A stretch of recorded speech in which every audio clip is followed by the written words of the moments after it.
गीता के 51 अनमोल वचन। कोई कुछ भी कहे, बस अपने आप को शांत रखो, क्योंकि सूरज कितना भी तेज क्यों न हो, समुद्र सूखता नहीं है। जहाँ आपकी कोई कीमत नहीं है, वहाँ पर रुकना अनुचित है, चाहे वो किसी का घर हो या किसी का मन। जब कोई हाथ और साथ दोनों ही छोड़ देता है, तब कुदरत कोई ना कोई उंगली पकड़ने वाला भेज देता है। उन्हीं का नाम कान्हा है। जो मन को नियंत्रित नहीं करते हैं, उनके लिए वह शत्रु के समान कार्य करता है। हे अर्जुन, व्यक्ति जो चाहे बन सकता है, यदि वह विश्वास के साथ इच्छित वस्तु पर लगातार चिंतन करे। सिर्फ दुनिया के सामने जीतने वाला ही विजेता नहीं होता, बल्कि किन रिश्तों के सामने कब और कहां पर हारना है, यह जानने वाला भी विजेता होता है। जो लोग बुद्धि को छोड़कर भावनाओं में बह जाते हैं, उन्हें हर कोई मूर्ख बना सकता है।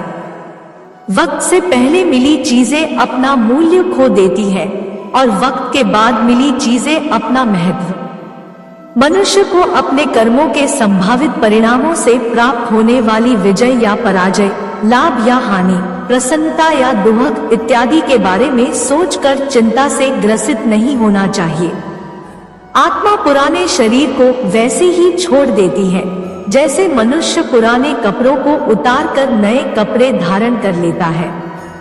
जैसे जल में तैरती नाव को तूफान उसे अपने लक्ष्य से दूर ले जाता है, ठीक वैसे ही इंद्रिय सुख मनुष्य को गलत रास्ते की ओर ले जाता है। आपका विश्वास एक पर्वत को भी खिसका सकता है, लेकिन आपके मन का संदेह दूसरा पर्वत खड़ा कर सकता है। हमारा खुद पर विश्वास होना बहुत ही जरूरी है, क्योंकि हम अपने रास्ते पर खुद चलते हैं। वक्त कभी भी एक जैसा नहीं रहता है, उन्हें रोना भी पड़ता है जो बेवजह दूसरों को रुलाते हैं। अपनी इच्छा शक्ति के माध्यम से अपने आप को नई आकृति प्रदान करें। कभी भी स्वयं को अपनी आत्म इच्छा से अपमानित न करें। इच्छा एकमात्र स्वयं का मित्र होता है, और इच्छा ही एकमात्र स्वयं का शत्रु है। अपनी पीड़ा के लिए संसार को दोष मत दीजिए। अपने मन को समझाओ, तुम्हारे मन का परिवर्तन ही तुम्हारे दुखों का अंत है। खुद को कमजोर कभी नहीं समझना चाहिए।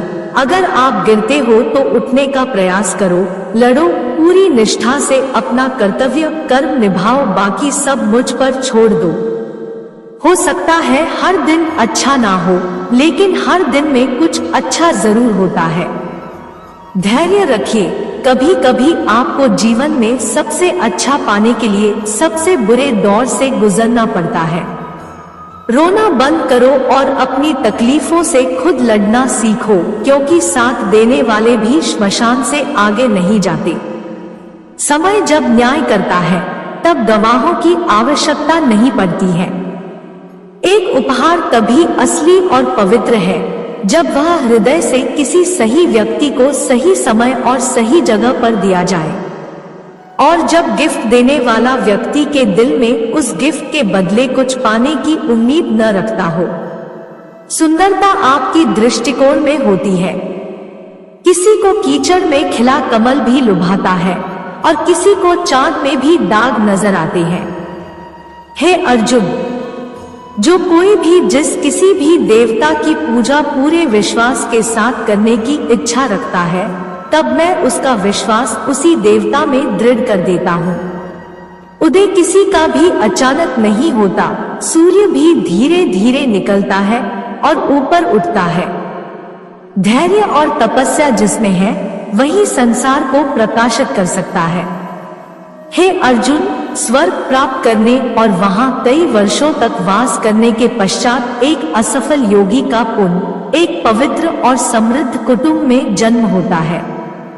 हे अर्जुन, जो व्यक्ति अपने समान सर्वत्र सम देखता है, चाहे वह दुख हो या सुख हो, वह परम योगी माना जाता है।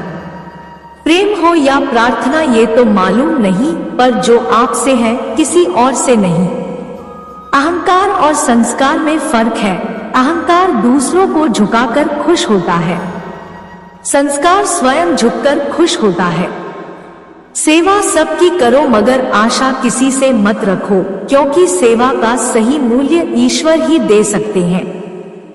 जब सत्य की असत्य से लड़ाई होगी तो सत्य अकेला खड़ा होगा और असत्य की फौज लंबी होगी, क्योंकि असत्य के पीछे मूर्खों का झुंड भी होगा।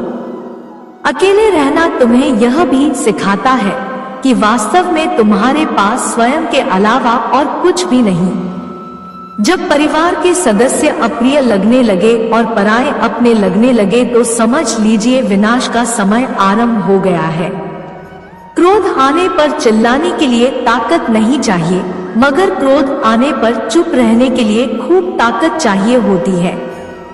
जो आपका है वो आपको मिलकर ही रहेगा, फिर चाहे उसे छीनने के लिए पूरी कायनात एक हो जाए। दो प्रकार के व्यक्ति इस संसार में स्वर्ग से भी ऊपर स्थित होते हैं। एक वो जो शक्तिशाली होकर भी क्षमा कर देते हैं और दूसरे वो जो दरिद्र होकर भी कुछ दान करते हैं। प्रेम शरीर या सुंदरता को देखकर नहीं होता है, प्रेम हृदय से होता है। जहाँ दो हृदय मिल जाए वही प्रेम जन्म लेता है। किसी भी व्यक्ति को अच्छे से जाने बिना दूसरों की बातें सुनकर उसके प्रति कोई धारणा बना लेना मूर्खता है। अगर साफ नियत से मांगा जाए तो ईश्वर नसीब से बढ़कर देता है। जब भी विनाश होने का प्रारंभ होता है, शुरुआत वाणी के संयम खोने से होती है। जीवन में सब कुछ खत्म होने जैसा कुछ भी नहीं होता, हमेशा एक नई शुरुआत हमारा इंतजार कर रही होती है। जीवन में यदि खुश रहना है तो अधिक ध्यान उस चीज पर दें जो आपके पास है, उस पर नहीं जो दूसरों के पास है। उस दिन हमारी सारी परेशानियां खत्म हो जाएगी, जिस दिन हमें यकीन हो जाएगा कि हमारा सारा काम ईश्वर की मर्जी से होता है। विपत्ति में धैर्य, वैभव में दया और संकट में सहनशीलता ही श्रेष्ठ व्यक्तियों के लक्षण हैं। जो व्यक्ति स्पष्ट और सीधी बात करता है उसकी वाणी कठोर जरूर होती है, लेकिन वह कभी किसी के साथ छल नहीं करता। जो अच्छा लगे उसे ग्रहण करो और जो बुरा लगे उसका त्याग, फिर चाहे वह विचार हो, कर्म हो या मनुष्य। बुराई बड़ी हो या छोटी हमेशा विनाश का कारण बनती है, क्योंकि नाव में छेद छोटा हो या बड़ा नाव को डुबा ही देता है। परिवार और समाज दोनों ही बर्बाद होने लगते हैं जब समझदार मौन और नासमझ बोलने लगते हैं। आप वापस नहीं जा सकते हैं और शुरुआत को नहीं बदल सकते हैं, लेकिन आप जहां हैं वहीं से शुरू कर सकते हैं और अंत को अवश्य बदल सकते हैं। जब उम्मीदें टूटने लगे, कोई रास्ता दिखाई ना दे तो एक बार भगवत गीता की शरण जरूर ले लेना। जय श्री कृष्णा। ऐसी ही और वीडियो के लिए हमारे चैनल को सब्सक्राइब करें। धन्यवाद।